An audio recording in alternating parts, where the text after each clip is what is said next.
Okay, welcome to podcast 12. More energy. Try it again. One last time. Welcome to pod 12 of M Empire. Thank you for being on. Who are you? I mean, I know who you are. Rex McGee. I am Marshall's dad. Hello, everyone. Welcome back to M Empire. I'm your host, Marshall McGee, and over there is Allison Barker. We brought on my dad today. He is the lead businessman out of our whole family. He taught everyone what he knows, so we decided to bring him on. Talk a little bit about the man who brought me into this life. So thanks for being on, Dad. I'm glad to. Since the last time we did a podcast, we added a couple new equipment. So now we have a projector right there projecting onto our projector screen behind the camera so the guests can see a couple messages that we've written for them and some questions. Go ahead, flip to the intro. That is the intro. All right, flip to the first question. The podcast is done. I'm kidding. Well, it's not something. Flip to the next question. I did flip to the next question. That's not the next question. There it is. Okay. All right, so Sorry. we're trying to adjust because we're not used to having a screen there. We'll see if we even like it. But so the first question for Mr. Rex McGee here, since he is my dad, you know, it's important to realize who he married and kind of what their background story was. So, Dad, tell us about your marriage. Tell us about your life. Well, I have to back up just a little bit because I served an honorable full-time mission for the Church of Jesus Christ of Latter-day Saints in the West Indies mission.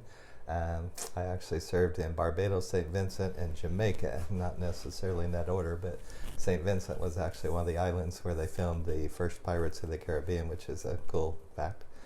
But when I got home off my mission, I worked for about a year and a half, got a little bit of experience on the mission with just talking to people, and you know, you get really good at listening. I was always told that you have 2 ears for a reason and 1 mouth. So for that reason, you get used to talking to people, and it's very important. I knew in the back of my mind I always wanted to open my own business, and got home, worked for about a year and a half as a commission salesman, and then a friend of mine came back from BYU area, Provo, Utah, and he said, "Hey, you got to go to Utah with me." And I said, "Why do I have to go to Utah?" And he says, "Well, because there's girls everywhere." And I'm like, "Oh, well, let me pray about it." And that night I prayed about it, and I just had a wonderful experience. A dream just flat out woke me up and made me realize that I needed to go to Utah. So we packed up everything we had, this buddy of mine, and we went to Utah. And probably within about 2 or 3 weeks, I was in an apartment with these guys, and 2 brunettes and a blonde come walking in, a strawberry blonde, and that just happened to be Karina Shiner, who I later married, but courted her for quite a while, and had to use what I would consider business skills, even courting her. Mm-hmm. And so she'd actually just barely sent off a missionary whenever I met her, and she was really kind of wanting to wait for him to get home and decide between the 2 of us, and I didn't want to have a whole lot to do with that. But I continued to date her, and we did lots of fun stuff. The very first date we went on was pizza and a movie, and that's probably typical, but we dated for quite a while, and then all of a sudden I brought her back to Missouri to meet my parents, and she is from Utah herself, but brought her back to meet my parents, and we had about 11 days straight with each other, and realized that we weren't tired of each other after 11 days, and while we were here, we did lots of fun stuff in Branson, Missouri, and went to some music shows, and right across the street from one of the music shows was an Arkansas diamond shop. Arkansas diamonds are fake, but they look like real diamonds, and for $10 I bought her a ring, and I said, "Let's just play a little joke on your roommates," and so she agreed to that, and we made it back to Utah, and she had this ring on her finger, and her roommates got all excited, and she didn't have to say anything at all. They were crying and they were happy. And after we had dated several months, we looked at each other and said, well, maybe we should pray about it, and we did. So we literally went to the parking lot of one of the temples, and we sat there and we prayed back and forth with each other until about 5 in the morning, until we both had a good positive answer that we should get married, and we did. And in the meantime, got her a real ring, and had a couple of my roommates who were big guys and knew some BYU football players, had her and one of her roommates kidnapped, and they had pantyhose stretched over their face and some fake plastic machine guns, which you couldn't get away with that these days. But they kidnapped Karina and one of her roommates, and then later let the roommate go, and ended up taking her up into a canyon in behind the Provo Temple, and let her out. And I just happened to be standing behind a big giant boulder that was there at the time, and come walking out. I just happened to have a Charlie Chaplin outfit on, and just for a joke, and then I reached in one side and pulled out a rose, and I said, "This is for you," and reached in another side and literally opened up the ring and got down on one knee and proposed to her. So we were married. And not long after that, we conceived our first child, and I always wanted to have some business experience, so I would consider that I went to college, but I got what we call some college, and the some college was mostly business classes, and because I always knew that I wanted to open my own business, and got lots of experience working early on with Osco Drug, and later with Walmart. Walmart was a choice experience, because while I was working at Osco Drug, another friend of mine that I worked with, he said, "Hey, my cousin works for Walmart," and she said, "Sam Walton is going to be there today." And he said, "You want to meet Sam Walton?" I said, "Yeah, absolutely." And Sam Walton is obviously the founder of Walmart. And so he and I left during lunch, went to Walmart, and caught up with Sam Walton, who was walking around with the store manager. And I don't think the store manager was very excited about us, but wanted to jump in while they were touring the store.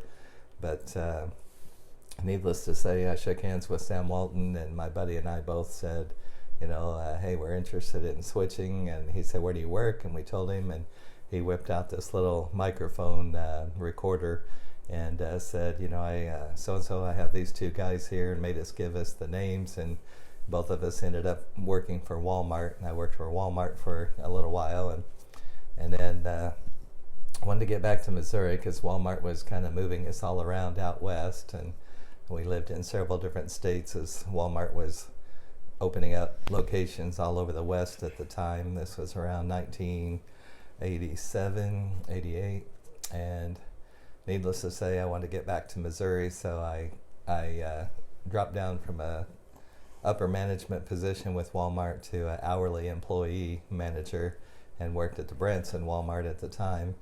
And by that point, our third child had come along, and that's our daughter Tierney.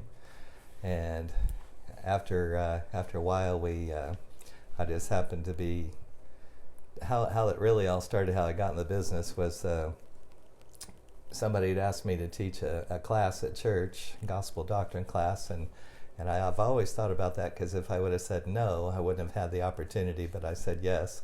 And I kind of feel like that we were always blessed by bringing children into the world. And so I was teaching this class, and afterwards I had made the comment that I was in between jobs at the time, and a couple of brothers came up and they said, "Have you ever thought about the hearing aid business?" And at the time I have to laugh, because the thought of earwax kind of grossed me out. But but needless to say, I got into the hearing aid business and realized how gratifying it was. And the other thing about business is I've always felt like that you're going to be successful at something that you believe in. You can't sell anything unless you believe in it. And that's kind of a very important point. But I've been in the hearing aid business for about 27 years now. After working for these guys that gave me a great experience and great opportunity, I worked for them for about 3 years. Then we branched off and opened up our own practice Enhanced Hearing Center. And Karina actually came up with that name, and it stuck. And again, I've been in the hearing aid business since 1995, so March literally will be 27 years of being in the hearing aid business. And we opened up our own practice in March of 1999, and did the math one day, and we fit literally over 7,000 people over the years. And it's just been a very choice and gratifying opportunity to be in the health industry and to be able to help people hear again. The wonderful thing about the hearing aid business is people can walk in a silent world, and within an hour and a half to 2 hours, you're helping them be able to hear again. So that's kind of it in a summary. Yeah. But a lot of things have happened over the years. I'm nationally board certified as a hearing instrument specialist. That's my title. Let's see that next question. It's probably, how did you start your business? Yep.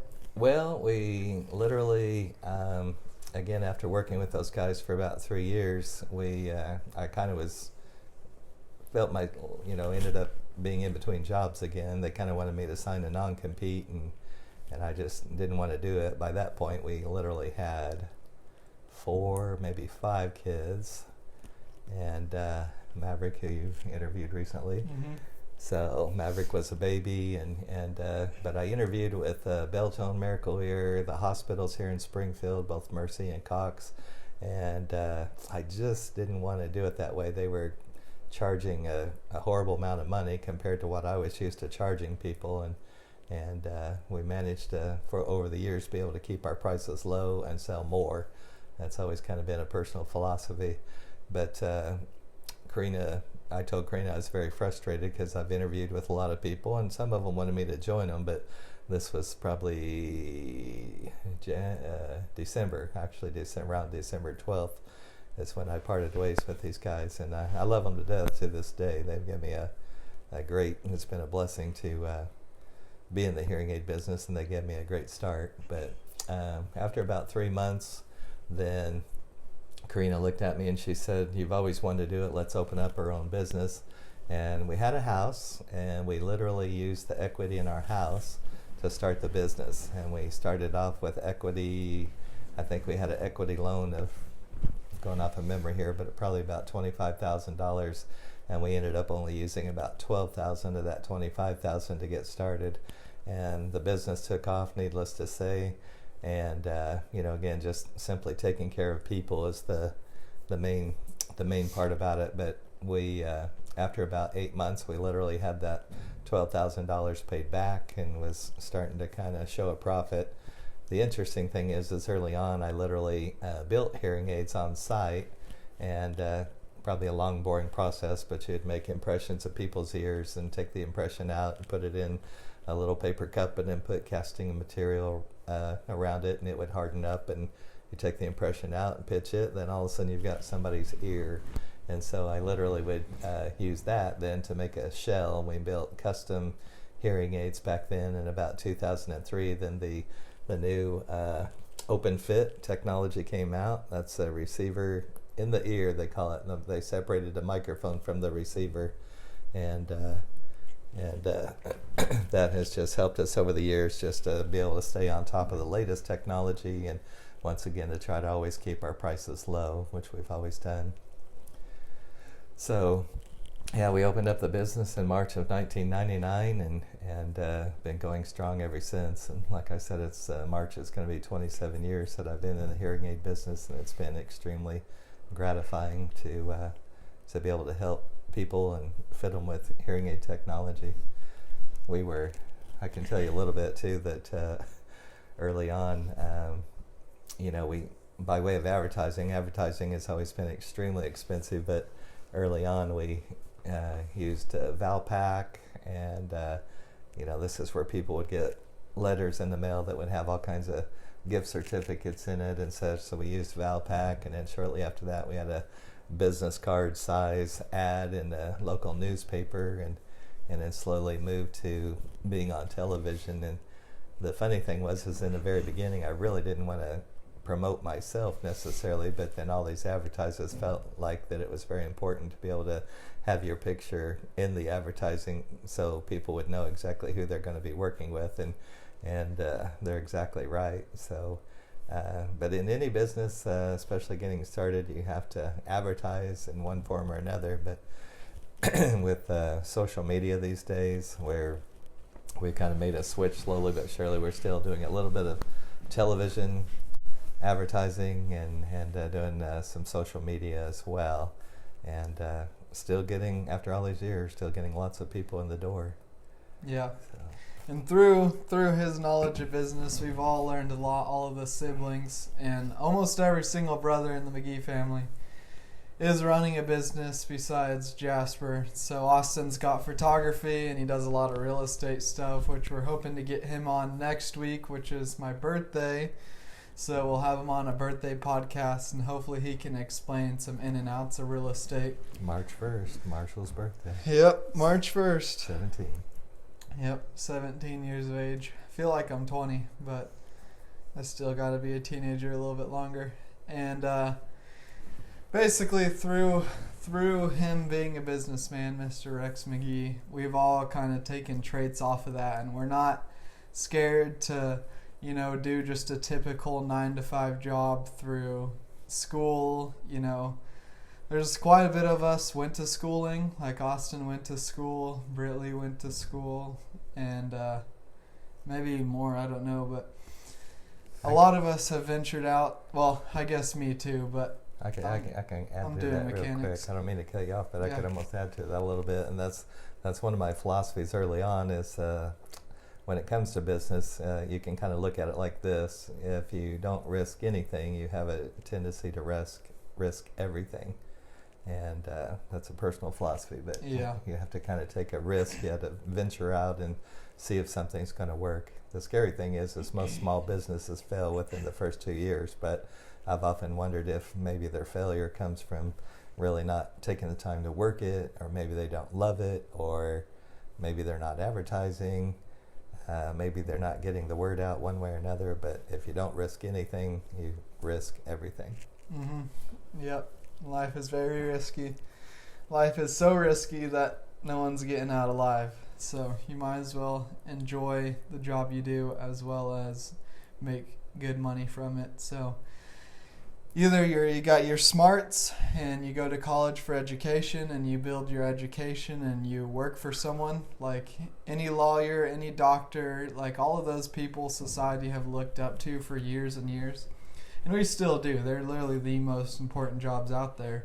Besides, like the construction workers, and all those are equally important to society. But all of those have, like, bosses. Like, no lawyer, unless you're the head of a firm, which would take years to build up to. And by the time you get there, you're going to be too old to even be able to spend your money.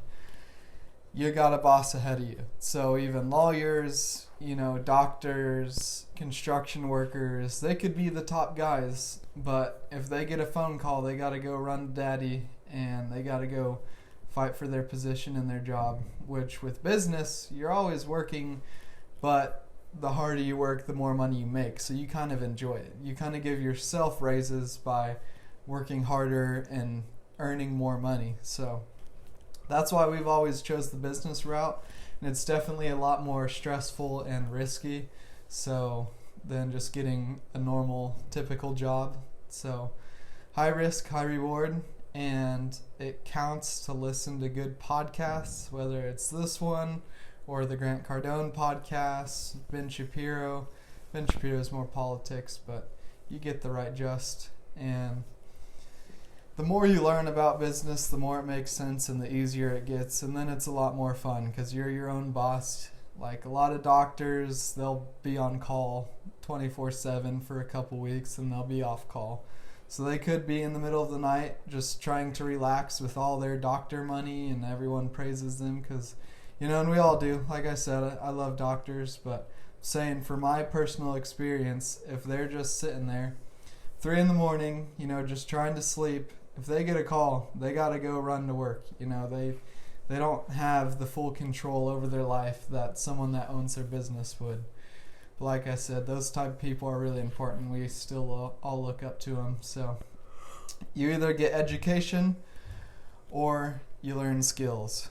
Like me, I may not be the smartest fish in the sea, but I could outsmart anyone at my school with cars, with business, with stuff like that. And I've always switched my focus from school to things that will actually help me, because a lot of things about school is they're preparing you for the real life, but if you ask me, actually living the real life and doing real life things is a lot more helpful than trying to learn about real life. You know, you can watch as many football highlights as you want and learn from the greatest and do all that, but you won't get any better unless you're actually on the field practicing. And school, they kind of put you on the sidelines and teach you about life, but you don't ever get put in real life situations, which I get put in every single day, whether it's talking to adults, making podcasts, getting connections. I've talked to a lot of adults, and a lot of kids probably wouldn't be able to do that. And one of my goals heading into high school was to be more confident in myself whenever I talk to adults and not be as nervous to talk to adults, because I used to be. So now it's a lot more fluent. I don't get nervous talking to adults. Like, it's a lot better mentally for me. So you just got to remember that in life, sometimes things are not what they seem to be. And they're not always, school's not always the answer, but also doing what I do is not always the answer. So depending on your personality, depending on if you got smart genes or not, really depends on where you should point your focus to in life. You know, if you're a C or D student, maybe you should rely more on actually learning real life based skills, like how to run a business. You can search up videos on that. You can search up mechanical videos. Like, I've developed a lot of skills in the last 2 years to where if one thing fails, I can do another. And if another thing fails, I can do another. Like, my list right now is business, and then I could be a mechanic. I could, and that business subject, like 3 businesses would have to fail for me to want to quit, because I got 3 big things going for me right now through business that a lot would have to fail. And then it would probably be mechanics. I'm good at working on cars, so I could probably pick up any mechanic job. And then at the very bottom of the list, I could be in the military. You know, I've worked on my fitness my whole life doing sports and stuff, and sports are great, but like, again, probably heard it a million times, but I quit sports to focus on myself and business and stuff. So anyways, Rex McGee, thank you for being on here. So Yeah, thanks for having me. yeah, of course. Allison, thanks for all your questions. Yep. We got to go eat dinner with Allie's family, so we're in a little bit of a time crunch. So we got a short podcast today, but Austin, if you're watching this, you're the next victim. I'll be texting you soon to try and get you on the podcast. Thanks. See ya. Bye.